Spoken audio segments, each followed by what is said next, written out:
Hola, soy la Basmati, de nuevo con vosotros, hoy para hablaros del ejército del Reino Antiguo,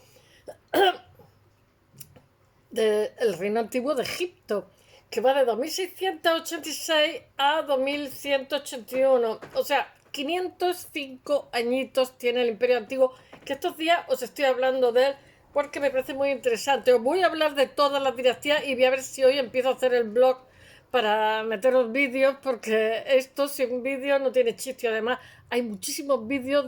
Yo creo que todo el mundo habla de Egipto. Es una cosa increíble.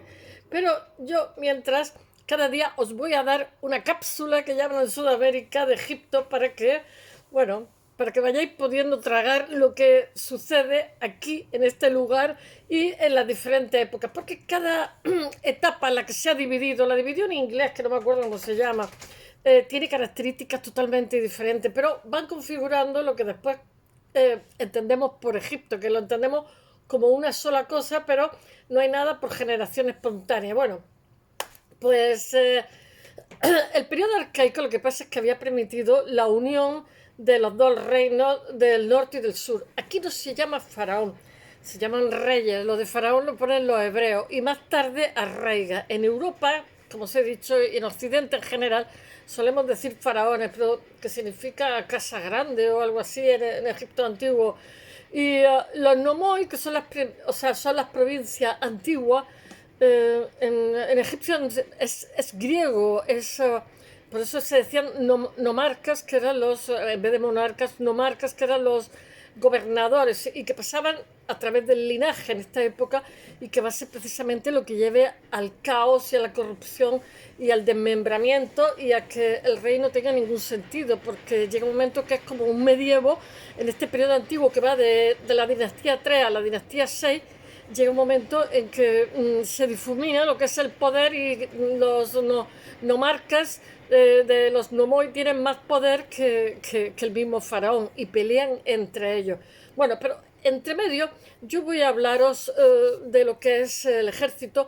También os tengo que hablar un día solamente de los carros egipcios, que eran maravillosos, además que se readaptan tipo de carro solamente para ellos, unos carros que eran un puntito inestables porque pesaban poco, pero que eran increíbles en el campo de batalla, que llevaban un arquero que en ocasiones era el arquero y el auriga, y se pillaban en el cuello las bridas de los caballos para ir lanzando y haciendo puntería mientras que iban trotando. Se supone que esto viene de la influencia de los Ixos, que estuvieron luchando con los egipcios y eran fantásticos en el campo de batalla con los carros y con los caballos, porque como ya conté, hay todo un proceso de domesticación de animales. Estamos contando o sea, culturas que vienen de 5.000 años, o sea, que tendrían hoy 7.000 años.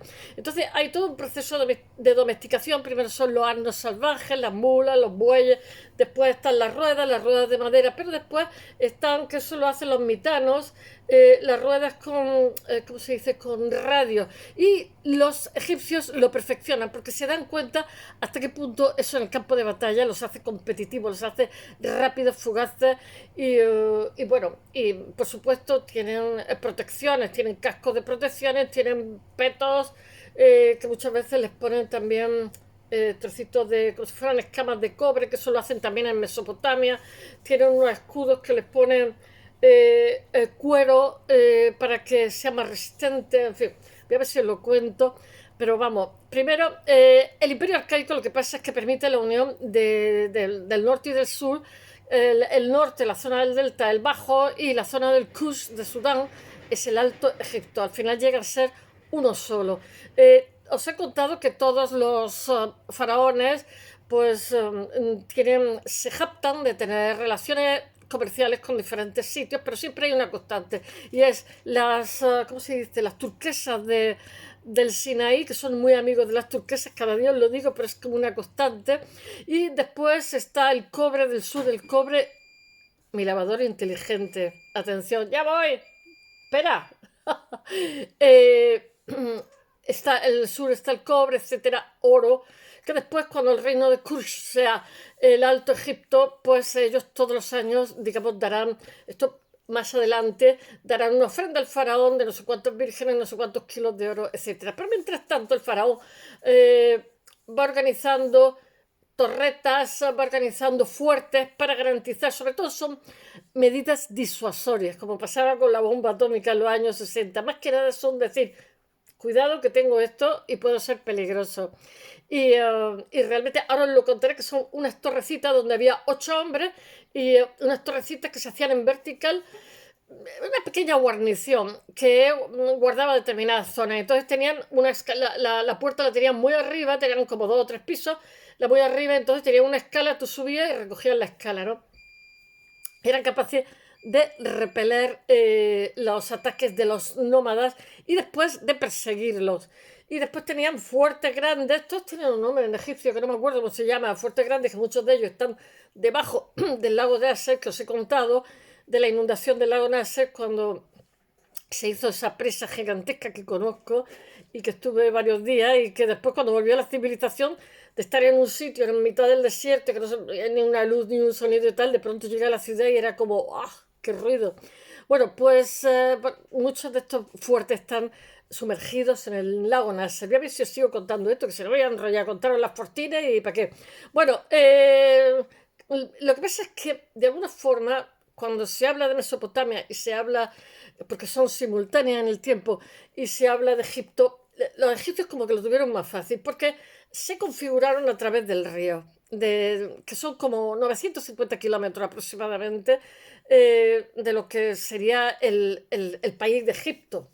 Y que después, hoy no es tanto, hoy Sudán tiene parte, etcétera. Después está el reino de Kut, con el que también tuvieron comercio, que son Eritrea y Etiopía, que son el cuerno de África, que me parece que tienen también oro. Lo del oro y el cobre no lo perdonan, ¿eh? Van al fin del mundo.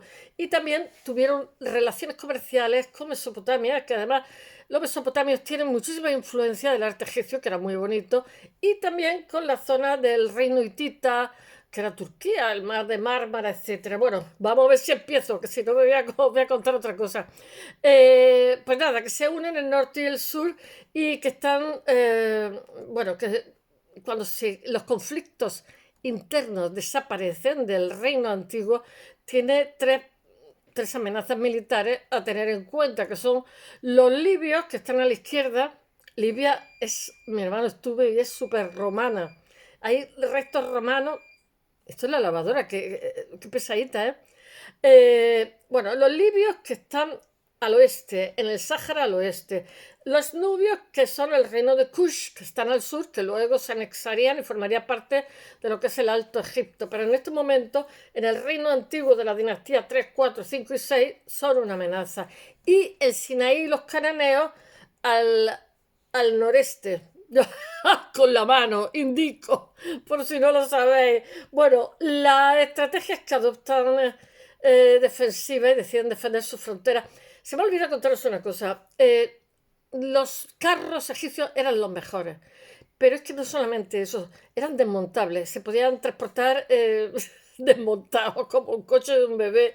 Y sobre todo tenemos una muestra importante en el ajuar que tuvo Tutankamón, en donde, no sé, creo que hay 3 carros en perfecto estado de conservación. Entonces, claro, ahí no es que se supone, es que se sabe. Y Tutankamón, os voy a decir una cosa, lo que no cuentan nunca de la tumba de Tutankamón es que se salvó del saqueo porque tuvo un derrumbamiento en lo que es la zona del acceso. Si los mismos que estaban excavando no lo tenían muy claro que fueran a encontrar nada. O sea, y aparte de eso, la tumba de Tutankamón estaba como debajo de, más que debajo, muy próxima a las casas, porque eso ocurre en muchísimos. Egipto tiene a lo mejor 3/4 partes todavía sin excavar. Y algunas veces el problema de las excavaciones es que están debajo de un pueblo.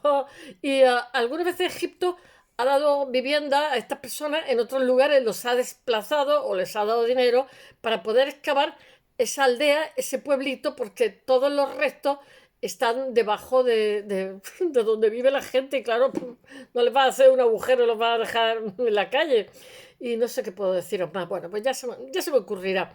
Ellos, los egipcios, estamos en el periodo antiguo de la dinastía antigua del de la 3 a la 6, están construyendo torres en las fronteras del país. Lo que pasa es que el concepto de fronteras que tienen ellos es diferente al que tenemos nosotros, y sobre todo en el Sinaí y en el sur, que son donde se ven más amenazados, donde se ven hostigados con frecuencia.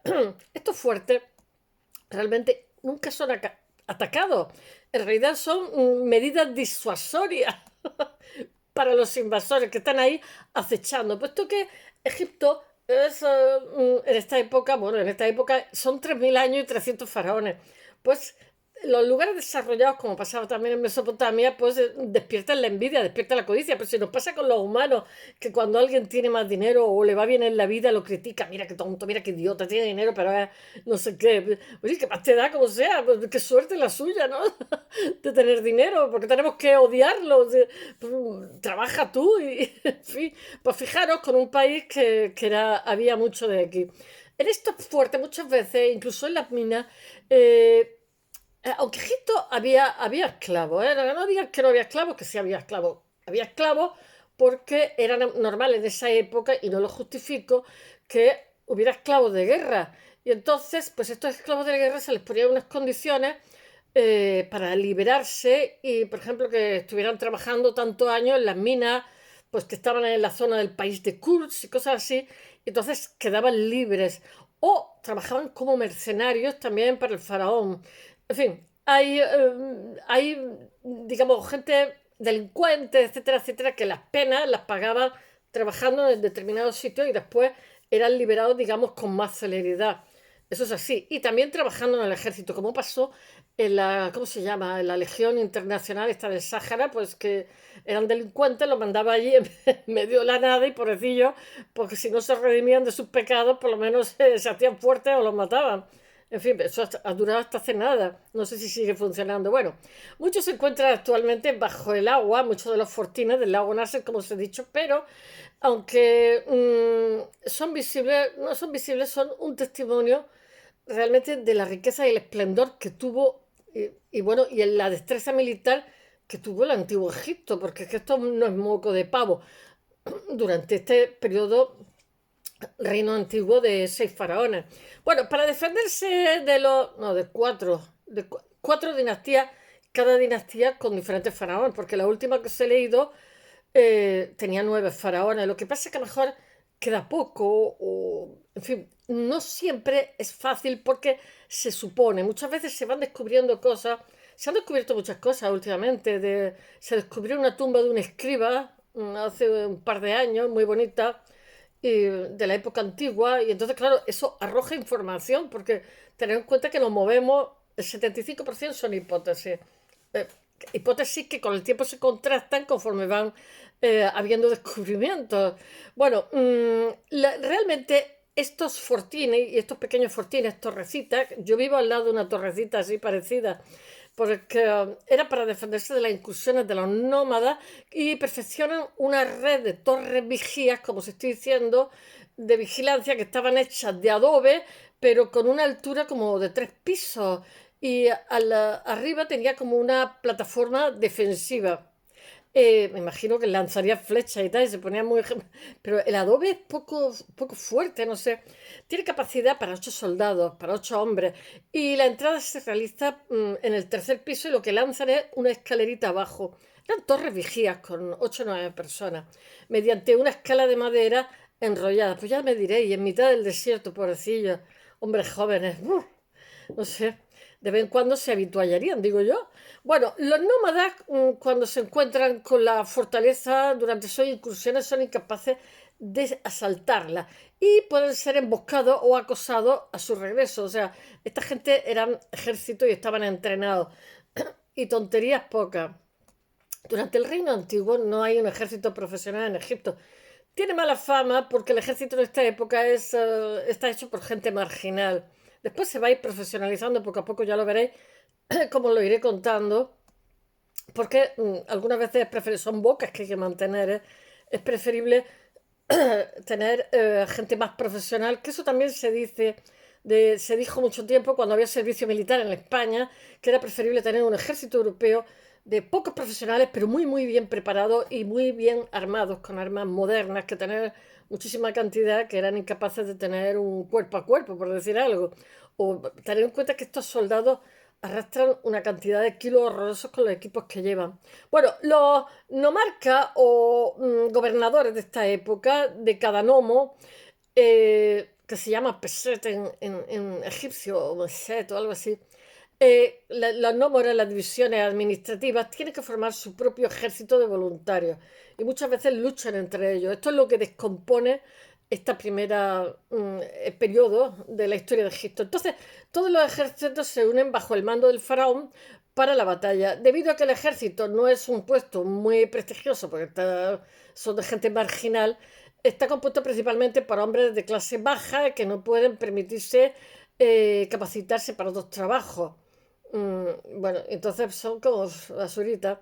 Sin embargo, esto crea otro problema, que es para el faraón, que ocasionalmente el faraón tenía su propio ejército, ¿eh? Empecemos por ahí, su propia guardia pretoriana, como el César, tenía un ejército de élite para él. Ocasionalmente los gnomos crean facciones rivales entre ellos, están continuamente, se descomponen y compiten por la monarquía, en cuyo caso debe ser reprimido. De hecho, llega un momento en que se cargan al faraón. Deben ser reprimidos por la fuerza mediante la acción militar del propio faraón con su propio ejército. Eso crea muchísimo descontento. Entonces, el faraón, para no depender de los... Es como en el medievo, el rey era menos fuerte que los señores. Para no depender de los gnomos, tiene un ejército permanente suyo a su disposición. Los oficiales de reclutamiento recorren el territorio alistando un hombre de cada 100, sí o sí. Pero los ricos pueden, si les toca a su hijo, me imagino que sería por sorteo, si les toca a su hijo puede mandar un sustituto, le pagan. En Roma al principio no, pero después se hizo también. O sea, llegó un momento en que todas las familias daban, porque los quivitas romanos, pues era al principio ponían a su hijo mayor, era como una inversión y después se repartía el botín entre la gente que había sido parte de esa inversión, ¿no? Pero la muerte de un hijo mayor entristecía y al final lo que hicieron era pagar pues un bárbaro, yo que sé, un germano, uno de estos para que fuera a la batalla. Y bueno, llegó un momento que el ejército estaba lleno de mercenarios germanos. Y bueno, uno de cada 100 para el faraón, iba a decir, para el emperador. El ejército tiene un inspector de dos arsenales, otro inspector no, de los arsenales, otro inspector de los fortines del desierto. Los egipcios eran muy de... ¿cómo diría yo?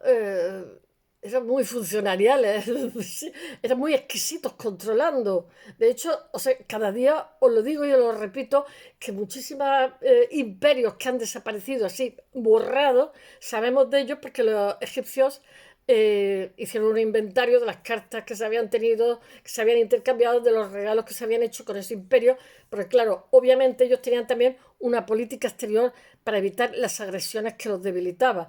Y entonces eso implicaba casamientos, yo qué sé, regalos, un montón de intercambio de regalos, etcétera, etcétera. Los ejércitos egipcios de la época están formados por arqueros y hombres de infantería y la mayoría de la infantería está equipada con las lanzas, con puntas de cobre, estamos aquí como en el neolítico, y con un gran escudo que le ponían cuero seco porque era más resistente. Estos escudos son de pieles estiradas sobre marcos de madera y el diseño ha sido probado y es resistente. Son más ligeros que un escudo de madera y permiten, como he dicho antes, un tamaño más grande y su capacidad de flexión le permite absorber golpes que destrozan los escudos de madera. Las tropas y líderes de élite están armados con mazas de cobre ideales para atacar al enemigo con armadura ligera, pero eran muy caras porque el cobre en este momento ya sabéis que el hierro todavía tarda en llegar, por lo menos 2000 años o 1600, 1700 años. Pero los arqueros que llevan... Había dos tipos de arco, que os lo dije, uno que utilizan la gente, lo que sería los semitas, que es un arco más complejo, que utiliza tendones y utiliza también como pegamento, pero ese tiene el doble de fuerza, pero era más complicado de llevar para el auriga. hay que ver las cosas que me leo. Bueno, los arqueros lo que hacen es que le ponen arcos simples porque es más fácil de tener en cuenta que van arriba un carro con un traqueteo y haciendo puntería, ¿eh? Los arqueros que llevan simples arcos curvos y flechas con punta hechas con pedernal o cobre apoyan realmente a la infantería.